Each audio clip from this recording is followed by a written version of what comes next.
नैबे दानिसो बुग्लिजानाय सौग्लिजानाय क्लिप्सखौ हयथ' नोंथांमोना नुबायानो जानांगौ आरो नैबे बुजानायफ्रा मानि जाहोनाव बुजादों हयथ' नैबेनि थाखाय गोबां सोंलु फैगासिनो बहुत कुइसन फैगासिनो फेसबुकआवबो बहुत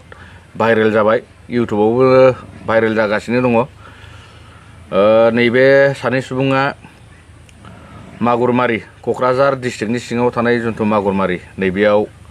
मोसौ फाननो थाखाय थांदोंमोन लांदोंमोन मोसौ आरो नैबे समावनो रजत मण्डल मुंनि सासे गुन्दाखौनो बुंनांसिगोन बिथाङा हमनानै गोबां सास्ति बुग्लिदों सिखावथां माथां डकायत खालामनाय थां माथां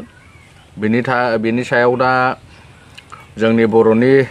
लिडारफोरा गिदिर गिदिर लेक्सार होग्राफ्रा मा एक्सन लायो स' बेनि सायाव मुस्लिम सम्प्रदायनि सात्र हन्था जितु एबिएमसु बिथांमोनाबो गोख्रों रावजों सोंखारिदों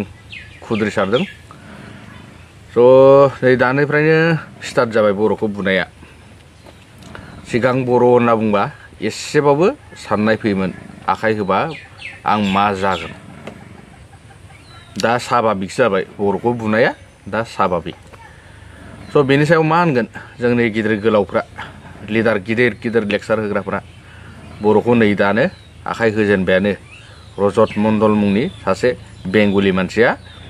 बर' आरो मुस्लिमखौ आखाइ होदों थ' बेनि सायाव मा फोरमायगोन जोंनि बर' हारिनि गिदिर गोलाव लेक्सारारफोरा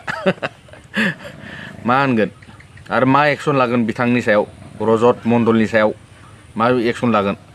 नै दानिफ्रायनो स्टार्ट खालामबाय आरो जानो बाखि गैला आखाइ होजेनबायानो थाफा थाफ आरो साननैसो उनाव जोंबायदि लाफि लुफा जग्ल' जथ'आलाय मा ना मा होनो दानिफ्रायनो आखाइ होजेनबायानो नै नायदो स' दुखु नाङो बर' जाथि हिसाबै बर'खौ नैबिदि बुनो हानाय क्षमता पावारा सोर अधिकार होदों बेबायदि बर'खौ दाय गैयियाव ना सिखाव मावदों ना रेप केस मावदों ना बिनि बिमाखौ माबा मोनसे खालामदों ना बिनि बिफाखौ बुथारदों नैबे बर'आ गावनि सम्पति हाथायाव फाननो लांनायाबो मोनसे दाय मोनसे गुना जाना फैदों नायदो हाथाय बाजार जानायाबो मोनसे बहुत कठिन अबस्था सिटुएसन इज नट गुड होननायनि अबस्थायाव फैगासिनो दा बर'नि सिटुएसना नायदो हाथाय लामा ओंखारबानो सोबा जानाय बुजानाय नुनो मोनसै सिगां बर' होनना बुंबा एसेबाबो थोर खुमफियोमोन आखाइ लागायनो ना दाथ' मोनसे साधारन साभाबिकसो जाबाय हमनानै बुजालाबायनाय जाबाय स' दुखु मोनदों आरोना नैबे बर'खौ बुनाय जाथायलाय मा होनगोन दा गोख्रों एक्सन लानांगौ जोंनि बर'नि जिखुनु माहारियारि आफादा थाबैनो नैबे रजत मण्डल गुन्दानि सायाव नोंथांमोना थाबैनो एक्सन लागोनखौ गोसो गोरबोजों बरायबाय थाबनो एक्सन लानांगौ आरो नैबेखौ गुन्दाखौ रजत मण्डलखौ सिक्का होननासो गारनांगौ आरो थाबैनो एरेस्ट खालामनांगौ मानि थाखाय बुदों आरो जोंनि बर'खौ बुनो हानाय पावारखौ सोर होदों बेनि अधिकारखौ सोर होदों मानि थाखाय मानि जाहोनाव बुदों नैखौ नांगौ जोंनो थाबैनो नैबे रजत मण्डलखौ थाबनो एरेस्ट खालामनांगौ जोंनि गिदिर गोलाव मानगोनां गिदिर गोलावफ्रा थाबैनो जेरा होनांगौ हे गाइस वेलकाम टु माय निउ भिडिअ नोंथांमोनखौ फिन खेबसे बरायग्रोना लाग्रोनाय जाबाय आंनि भिडिअआव स' दुखु नांदों आरोना दिनैनि जाथायखौ लानानै माने गोबां भाइरेल जागासिनो फेसबुकआवनो जा इउटुबावनो जा नायबानो बोलाबानो मोनो ओंखायनो आंबो नैबे भिडिअखौ बानायनाय जाबाय स' मानि थाखाय बुदों ना सिखाव गुन्दामोन बियो गावनि सम्पति फाननो थांनायाबो ओरैबायदि दाय जायोना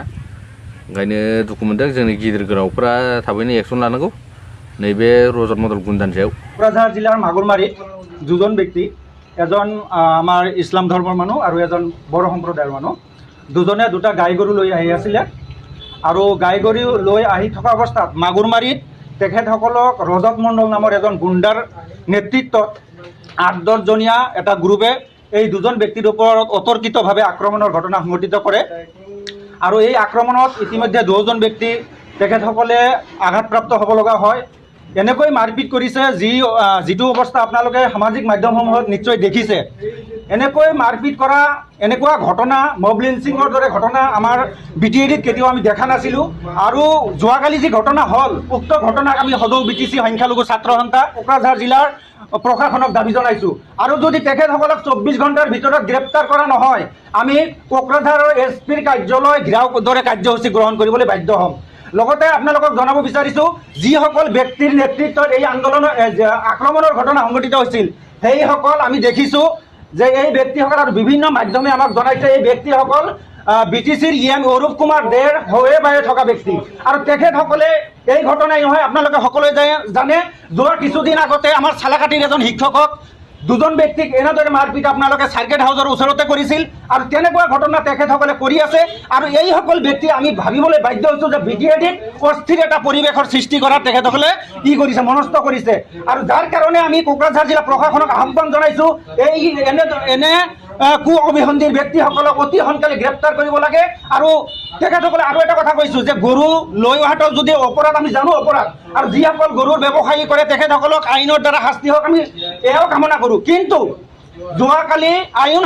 হাতত তুলি লৈ এই ব্যক্তিসকলৰ আক্ৰমণৰ অধিকাৰ তেখেতসকলক কোনে দিলে? আইনৰ ওপৰত তেখেতসকলৰ আস্থা নাই নেকি? কোকৰাঝাৰ জিলাৰ আইনৰ ওপৰত তেখেতসকলৰ আস্থা নাই নেকি? গতিকে আমি আপোনালোকৰ মাধ্যমৰ জৰিয়তে কোকৰাঝাৰ জিলা SP মহোদয়ৰ লগতে কোকৰাঝাৰ আৰক্ষী প্ৰশাসনক আহ্বান জনাইছোঁ এই ব্যক্তিসকলক অতি সোনকালে গ্ৰেপ্তাৰ কৰিব লাগিব, নহ'লে কাইলৈৰ পৰা আমাৰ আন্দোলনৰ কাৰ্যসূচী গ্ৰহণ কৰা হ'ব। So guys, दिनैनि भिडिअखौ आङो नैबेसिमावनो फोजोबनो सानबाय। नैबेसिमावनो दोनथ'नाय जाबाय। जय हिन्द, जय भारत, बन्दे मातरम, जय बर' हारिनि बर' राव थांना थाथों, बर' राव गेवलांथों। जय